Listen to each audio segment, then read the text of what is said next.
May tulingan pala ako sa ref na natitira. So, ang gagawin ko niyan, kasi nga nananawa na kami sa gata, sa paksiw, sa sabaw, kung ano-ano na lang. Pasarapin natin kahit susman lang. So, gagawin nating sweet and sour. Kahit sabaw lang, masarap din siya, no?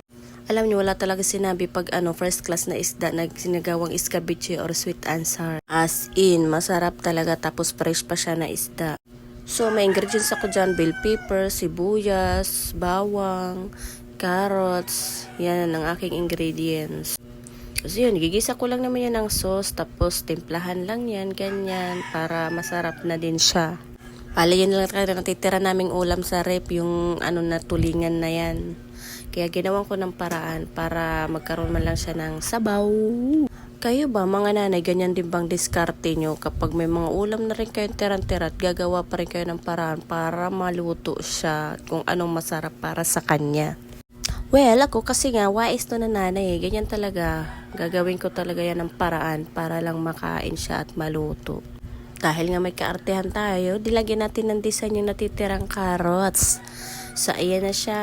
Nantay ko na lang yan para maluto yung sabaw niya.